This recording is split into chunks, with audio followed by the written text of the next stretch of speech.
Hey guys, I'm Dov, and what a surprise! We're getting an update for Total War Warhammer 2. To be honest, I didn't think we'd get another patch until after the release of Three Kingdoms, but here we are with the Amethyst update. Get to that in just a minute. So, Amethyst update, in honor of springtime and sunshine, even in the UK. They've been cleaning the code, smashing bugs, and all that jazz. Some balance changes as well, so yeah, let's get to it. First things first, the Empire is getting Lore of Death. Yes, indeed, an Amethyst wizard is coming to Total War Warhammer 2, and would you look at his unit model, looks a bit like a creepy fellow, but no doubt his magic will be used for good purposes with the Empire. So yeah, Empire getting access to Lore of Death. Personally, I mean, I don't use Lore of Death super often myself, but having access to it certainly will be nice. I'm sure people will find some good synergies for it, and yeah, we'll have to see exactly how it plays out. But hey, the Empire getting another Lore of Magic is always welcome for me. Amethyst Withered carries a Scythe, an Hourglass, Amethyst Skull, Thorny Rose. Yep. Death magic. The Amethyst Wizard is therefore by definition a Magister morbidly obsessed. Very nice. In terms of fixes, there are a whole bunch of bug fixes as well. I'm not going to go through each of these, but you guys, of course, I will have a link down in the description to these patch notes, so you guys go ahead and take a look yourselves so that you can get a feel for what's going to be changing. Lots and lots of campaign fixes, crash fixes, freeze fixes, all that stuff. Yeah. Let's see here. I'm just seeing if there's anything. Okay. Just seeing if there's anything pertinent to multiplayer here in terms of these fixes here. I'm sure there's, let's see, yeah, mostly just skill-based stuff. Doesn't look like there's anything really too pertinent to multiplayer. You guys will, I'm sure, let me know if I've missed any anything here in these fixes, but let's go ahead and get to some balance changes. So there's not a ton here. There are obviously quite a few for the Skaven and Lizardmen because they just had their DLC, but let's get to first abilities. I find these very, very interesting. Invocation of Nehek gets yet another nerf. Both Invocation of Nehek and Earthblood get max 4 targets. Now this is a very, very interesting and significant nerf because what it means is you can no longer get a disgusting healing blob going and heal all of those units at the same time, at least with Invocation of Nehek and Earthblood. So we'll see how much this actually affects the factions in multiplayer. For the factions with access to Lore of Life, I think it is going to affect like Bretonnia and the Wood Elves quite a bit. It also will affect the High Elves with Alariel. The Empire, maybe not so much because they just have access to so many different lores of magic. And generally you don't see the healing blobs with the Empire as much. It's more single target healing with regrowth on stuff like Demigryph Knights or Karl Franz. So I do see that Earthblood change being a pretty significant nerf for, like I said, Bretonnia, the High Elves, and the Wood Elves. That being said, the Invocation of the Nehek nerf is obviously a huge nerf for Vampire Counts and Vampire Coast. I might even say, I mean, obviously it is just a straight up bigger nerf, extra power cost for the upgraded version, -2 duration, plus max 4 targets. So we'll see. Guardian is now up to 15% physical resistance. I want to say it was something weird like 13% before, so nice to see it be a nice round number. Noctilus's Wraith Storm has slight tweak in accuracy. I have no idea what that means, but the Brass Orb now does have a wind-up time, which I'm very glad about. I thought it was kind of weird that like all damage abilities in the game had a wind-up time except for Brass Orb. So yeah, definitely a warranted change. As for the Beastmen, the Cygor got plus plus 800 HP and about 50 more melee damage between AP and non-AP, so quite significant. I'm not really sure exactly why the Cygor's melee stats got buffed, but it's nice to have him be a bit better in melee, do a bit more damage. The Giant, likewise, all variants for all factions got additional AP damage, still 600 total weapon strength, but a little bit more AP.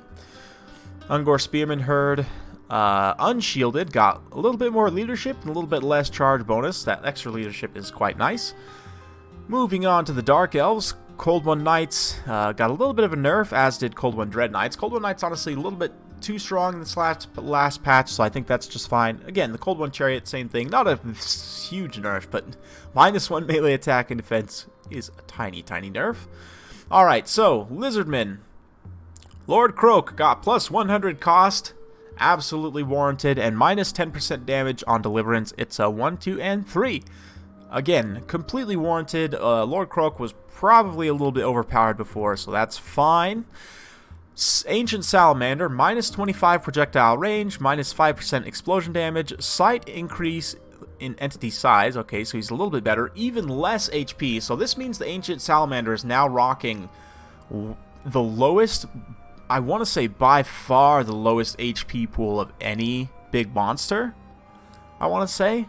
Removed speed reduction ability from contact effect, plus 2 ammo. Okay, so you can no longer stack the Ancient Salamander flammable effect with poison to give like a minus, 80% speed or something ridiculous, whatever it was. So I like that quite a bit. I think that's a good change. Many of you are going to be quite happy. Honestly, I hadn't really had too many huge issues with the Ancient Salamander, but I know some of you other guys have, so I'm sure you'll be happy about that one. Thunderous One got a little bit more multiplayer cost, which is fine. Red Crested Skink on the Stegodon got extra cost. I know a lot of people were wanting them to remove the ability when the Red Crested Skink is on the Stegodon. Doesn't look like that's the case, but it did get more expensive, as did the Star Chamber Guardians, Pahawk Sentinels.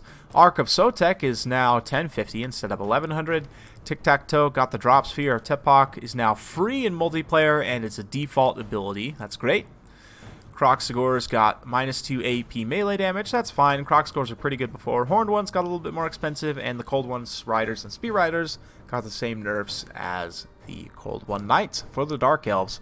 So yeah, overall, very warranted changes. I do think, especially the Lord Croak and Ancient Salamander changes are quite warranted. I'd still like to have seen the Red Crested Skink Chief Stegodon mount get some additional nerfs, but that's fine. Moving on to the frickin' rats. We've got Warp Lock Jazales and the ROR, plus 1 reload time and minus 3 melee defense. That plus 1 second reload time isn't huge, but it will help. And obviously the minus 3 melee defense just makes them that much more squishier in melee. Poison Wind Globadiers got a cost reduction. That's great. I mean, you pretty much never see Poison Wind Globadiers now that the Skaven have better units. So maybe with that cost, you'll see them again. Cost reduction, I should say. Warp Fire Throwers got more armor, so that's great. They're now going to be the heavy weapon team. Rattling Gunners got additional cost and a small reduction in accuracy. Storm Vermin with Halberds got a little bit less base damage, but more AP melee damage and a weapon strength buff overall. Not a very significant one, but a slight one. Doom Flayers, hallelujah, minus 20% health. 10 armor, which puts them down to 90. Granted, when they still have that melee buff active, they're still going to be at, what, 114. And let's see here. Can no longer hide in the... oh, that's the Warlock Master. Sorry, Doom Flares. 20% mass as well. That's great. Warlock Master on the Doom Wheel added Terror. What? He didn't have Terror on his Doom Wheel before? That's weird. Can no longer hide in forests. Minus 4 melee attack charge bonus. Minus 10 charge bonus. Minus 1 melee defense. Okay, so there's slight nerfs for the characters on Doom Wheels.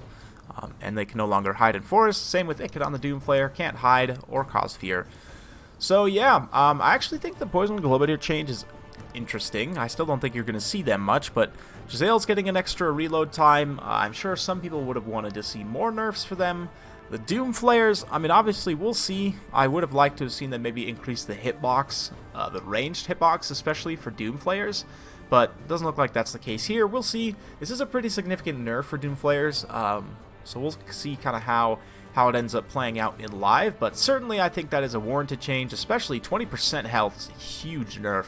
So yeah, hopefully that'll clear things up on that front. Moving on, we've got just a couple more. The 2 vampires. Does it look like any changes for the Tomb Kings, Wood Elves, High Elves, Empire, Bretonia, Dwarves? Quite a few changes, quite a few factions, I should say, not getting any changes at all. I mean, obviously, other than the Earthblood change, which does affect quite a few factions. Anyway, vampire counts. Crypt Horrors got +1 melee attack. Wow. Helmengor's Corpse Car is now 50 cheaper, and Reliquary Corruption is free and on by default in multiplayer. So that's just great. Makes him a little bit cheaper, still completely useless. Vargolf got -10 base melee damage, -20 AP, basically just reversing the buff that they gave Vargolfs in the last patch, which is great. And let's see here. Okay, so Mournguls, regular Mournguls no longer cause terror. That is awesome. A terror-causing 1,000-point monstrous infantry, and it was just a little bit much. The Night Terrors obviously still cause terror, and the Haunters will still cause terror, the Mourngul heroes. The regular Mournguls will not, and Noctilusk also got an additional Sorry, I had to sneeze there. -5 armor. So, that's it. That's the patch. Not too many changes, honestly. Like I said, quite a few factions not getting any changes whatsoever. Probably the most significant change, I would say, are these 2 changes right here. The change to max 4 targets for Earthblood and Invocation of the Heck. We'll see exactly how this affects the meta, but I could see this. I mean, most of the time, it depends on the faction you're playing. A lot of the time for, like, vampire counts and stuff, you will have more than 4 targets in there. Bretonia sometimes, the High Elves sometimes, same thing with the Wood Elves, but you're going to have to be a lot more conscious about actually, rather than just casting Earthblood on the ground around the blob, you're going to want to cast it on the target that you need the healing the most on, just to make sure they get it, because of course if you casted it on the ground and one of those 4 targets wasn't your expensive high-value single entity unit, for example, then that would kind of be rough. So we'll see. Definitely very interested to see how this particular change plays out, but let me know your guys' thoughts in the comments down below. Hopefully you guys enjoyed watching this. I was honestly quite surprised by this. I was not expecting, like I said, a patch so soon, but I'm very excited, especially for the Amethyst Wizard. So yeah, let me know your guys' thoughts. Hopefully you enjoyed. If you like this sort of content, be sure to like, subscribe, hit that bell notification button so every time I upload a new video, you'll be notified. Thanks again for watching, and we'll see you next time.